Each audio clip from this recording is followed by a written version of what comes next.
Si les conforts du corps étaient la clé du bonheur, l'Occident devait être un paradis terrestre. Et pourtant, les statistiques racontent une autre histoire. Pas mal de suicides, les amis. Beaucoup de suicides en Occident. Beaucoup de gens qui sont en dépression. Et ce qu'on appelle aujourd'hui le burn-out est une maladie professionnelle aujourd'hui. Beaucoup de gens qui sont en déconnexion avec leur âme.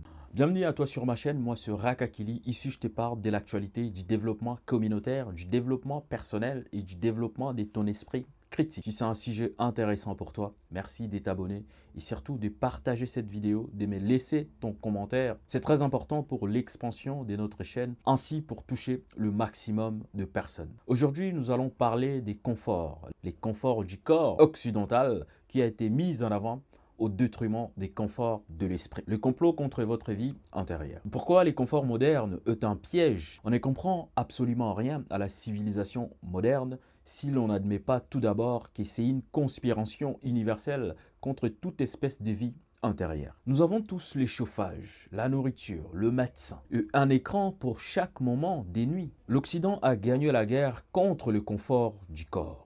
Mais regardez les chiffres, les amis. Dans nos métropoles ultra confortables, le burn-out est devenu un sujet très important, où les suicides est une cause majeure de la mortalité. Et pourquoi alors nos corps n'ont jamais été aussi bien, aussi confortables? Mais malheureusement, nos esprits sont brisés, les amis. Notre vie antérieure pose problème. Le pouvoir par l'anesthésie. La force de la civilisation moderne n'est pas dans ses armées, mais dans son offre de confort. C'est vraiment un contrat tacite. Donne-moi ton attention, donne-moi ton âme, et en échange, je t'éviterai toute douleur physique. Malheureusement, c'est ce qu'on vit actuellement. Tu as mal à la tête, un petit Doliprane. Tu as mal ci, tu as mal ça. Tu ne peux pas voir la réalité en face, un antidépresseur. C'est la société dans laquelle nous vivons aujourd'hui. Et ce confort est l'outil ultime de la colonisation. Cette colonisation moderne. On va juger une culture inférieure parce qu'elle n'a pas le dernier iPhone, parce que cette culture n'utilise pas la dernière technologie. Tout est centré sur la carapace au lieu de regarder à l'intérieur. L'Occident impose son modèle dans le monde entier en disant « Regardez comme nos corps sont protégés ». Mais les amis, on oublie de regarder le prix de cette protection. Car le prix de cette protection, c'est une séparation entre l'homme et son âme, entre l'homme et la nature. Aujourd'hui, nous vivons dans une société où métro, boulot, dodo. Et même dans ces métros, chacun est campé sur son téléphone. Il n'y a aucune interaction sociale. Tout le monde est robotisé avec son smartphone, son meilleur compagnie, qui ne lâche pas. À la pause au travail, il est avec lui. Dans le métro pour aller au travail, il est avec lui. Et même avant de dormir, il est encore là. Mais où est le temps d'interagir avec les autres? Où est le temps de vivre dans la réalité, de vivre le réel? On passe à la partie 2 de cette vidéo qui est le paradoxe du bien-être. L'inversion du chiffre et surtout l'inversion de valeur. Et c'est ici que notre analyse devient fascinante, les amis, mais surtout dérangeante. Si les conforts du corps étaient la clé du bonheur, l'Occident devait être un paradis terrestre. Et pourtant, les statistiques racontent une autre histoire. Pas mal de suicides, les amis. Beaucoup de suicides en Occident. Beaucoup de gens qui sont en dépression. Beaucoup de gens qui sont en déconnexion avec leur âme. Et ce qu'on appelle aujourd'hui le burn-out est une maladie professionnelle aujourd'hui et qui touche beaucoup de monde. Dans toutes les régions du monde où les conforts matériels et rudimentaires, où on porte encore de l'eau, où on travaille la terre, où on a ces contacts avec la nature, les taux de suicide est souvent très faible ou quasi inexistant comparé à celui des pays développés entre guillemets. Le concept même du burn-out est quasi inexistant dans ce genre d'endroit. Et ces gens vivent, en tout cas, vivent vraiment dans un bonheur permanent parce qu'ils sont en communion avec la nature, ils sont en communion avec le réel. À la différence avec l'Occident, ces gens ont plutôt gardé leur confort de l'esprit avant de privilégier leur confort du corps. Là où le corps lutte encore un peu plus, l'esprit est toujours vivant, les amis. L'inconfort physique crée un besoin de solidarité. Des solidarités dans la communauté et surtout, il maintient un contact direct avec la réalité, les amis. En Occident, notre confort nous isole. Tu peux passer 1, 2, 3 semaines sans pour autant voir ton voisin. Tu ne sais pas s'il va bien. En Occident, parfois, le voisin a perdu son père, a perdu son enfant, mais tu ne le sais pas parce que tu es enfermé. C'est comme si nous étions dans une prison géante où nous avons la liberté d'aller chercher nous-mêmes en manger et surtout de nous payer notre prison nous-mêmes. Combien de personnes se retrouvent réduites à la fin du mois? Combien de personnes vivent au-dessus de leurs moyens justement pour conforter leur esprit dans ces conforts du corps qui nous vend l'Occident depuis des années et des années. Et donc, nous nous retrouvons chacun dans cette bulle climatisée, connectée au Wi-Fi, mais malheureusement déconnecté du sens profond de l'existence. L'existence humaine qui est cette relation entre prochains, qui est cette relation avec la nature, qui est cette relation avec ce qui rentre dans ta bouche. Aujourd'hui, ce que nous mangeons, on ne sait même pas ça vient d'où, qui a cultivé. C'est grave, honnêtement c'est grave. Et cette déconnexion avec l'existence, malheureusement, ça touche même à la famille. Tu vas voir beaucoup plus tes collègues au travail que tes enfants. Est-ce que vous trouvez cela normal? Le confort de l'esprit est supérieur au confort du corps. Mais la modernité a inversé la balance. Le burn-out est une sorte de révolte de l'esprit dans un monde des conforts vides. Et du coup, les corps se rebellent. Les amis, c'est les cris d'alarme d'une vie intérieure qu'on a tenté d'étouffer et qu'on tente encore d'étouffer à chaque instant, à chaque moment dans notre vie, sous des divertissements et des objets. Beaucoup de gens ont du mal à se retrouver face à eux-mêmes parce qu'ils en sont incapables. Et tellement le confort du corps a été mis en avant, les gens sont surendettés justement pour montrer leur confort du corps et que quand ils pensent à tout ce qu'il doit payer par mois, il a du mal à se regarder dans le miroir. Et donc,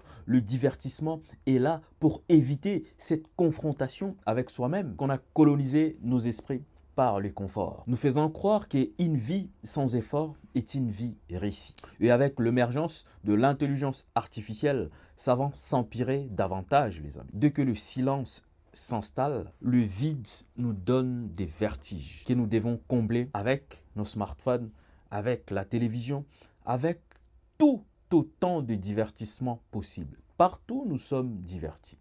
Partout. Il est vrai que l'offre de l'Occident est tellement séduisante, mais elle est incomplète, les amis. Elle guérit les corps, mais ignore l'âme. Et la plupart d'Africains se retrouvent avec ce mal du pays parce qu'il n'y a pas ces contacts humains. Oui, ils ont tout. Ils ont les routes, ils ont les hôpitaux, ils ont ces conforts du corps. Mais il manque les conforts de l'âme. Quelqu'un qui a grandi dans un village où tout le monde se connaissait, tout le monde partageait tout et qui se retrouve dans ce monde où tout est centré sur soi-même et surtout sur cette carapace extérieure. Les amis, pour sortir de cette conspiration universelle, il ne faut pas absolument détruire son confort, mais il faut arrêter de l'adorer. Combien de personnes aujourd'hui qui ont vécu en Afrique, par exemple, mais qui ont du mal à y retourner et vivre dans des conditions où ils ont vécu là-bas. Ils deviennent, on dirait, étrangers dans leur pays. Tout devient sale à leurs yeux. Ils sont en adoration du confort que l'Occident l'offre, ou l'intelligence, ou même ces contacts avec la nature qui te demandent, même parfois de marcher, de monter dans des bus dans des bus de transport en commun. En Afrique, où on est serré, où on sent la transpiration de l'autre, où là on voit vraiment la difficulté de la vie humaine, ça devient étranger à leurs yeux, ça devient insupportable. Ça devient quelque chose d'archaïque, d'invivable, le confort du corps. Il faut accepter de retrouver une forme d'inconfort. Le silence, c'est confronter avec soi-même. Parce qu'aujourd'hui, c'est la médiocrité qui est mise en avant. Mais quand on se retrouve avec soi-même, on ne peut pas fuir l'âme qui te rappelle la vérité, pourquoi tu es là. Mais quand tu vois la médiocrité que tu fais, quand tu vois dans quelle médiocrité tu vis, les confrontations avec toi-même deviennent de plus en plus difficiles. Et voilà, tout est là pour fuir ça. Divertissement, scotrope, drogue, alcool, tu fuis la vérité avec toi-même. Donc il faut retrouver ces moments de silence, ces moments de réflexion où tu poses des actes, où tu te poses des questions. C'est très important. Et surtout, de retrouver ce lien réel avec les autres et non avec ton téléphone et non avec non le lien réel avec les autres qu'on perd de plus en plus, ces contacts humains naturels. Les amis, le vrai luxe aujourd'hui, ce n'est pas d'avoir le dernier écran. Le vrai luxe, c'est d'avoir une vie intérieure tellement riche qu'elle n'a plus besoin d'être anesthésiée par les conforts du corps. Et en résumé, dans tout ce que j'ai dit, les amis, quand vous avez cette vie intérieure qui est riche, vous n'êtes pas contrôlé par tout ce qui est matériel, mais c'est vous qui contrôlez le matériel. Justement, le matériel que vous avez besoin. Aujourd'hui, on se retrouve dans un monde des surconsommations où tellement les conforts du corps est mis en avant, l'apparence devient plus important que l'être et c'est dommage. Prenez votre être en main pour faire briller votre apparence. Merci à toi qui m'as suivi jusqu'au bout de cette vidéo. N'hésite pas à partager, à t'abonner et surtout à donner ton avis dans le commentaire. Je vous remercie beaucoup parce que nous sommes désormais à 2000 abonnés les amis. Plus de 2000 abonnés. Vous me faites confiance jour après jour et surtout c'est avec vous qu'on va avancer. Vous jouez un rôle important, un rôle ultime dans l'expansion de notre chaîne que je vais vous proposer plus en plus des contenus et des contenus. Vous savez que nous touchons quasiment à tous les sujets. Comme je l'ai dit avant, l'actualité, le développement communautaire, le développement de notre esprit critique et surtout notre développement personnel. Pas le développement personnel, entre guillemets, que tout le monde vous vend sur Internet, mais c'est ce développement personnel intérieur pas qui nous détache avec les autres, mais plutôt qui nous unit avec les autres. C'est développement personnel qui pousse à aller chercher celui qui est bas et de lui ramener en haut. Pas ce développement personnel qui se concentre sur soi-même et uniquement sur sa personne, qui te dit de t'entourer uniquement avec le gens qui pensent la même chose que toi, avec les gens qui vont t'amener vers les hauts. Pourquoi pas toi? Toi, tu ne peux pas ramener quelqu'un vers les hauts. C'est ça la culture Rack Mentality, ce que nous cultivons la communauté et pas cette personne ou cette apparence extérieure qui nous ramène à un détachement avec notre être profond et avec la nature même et même avec la connexion divine. Il est temps de reprendre notre vie intérieure entre nos mains. Rack Mentality.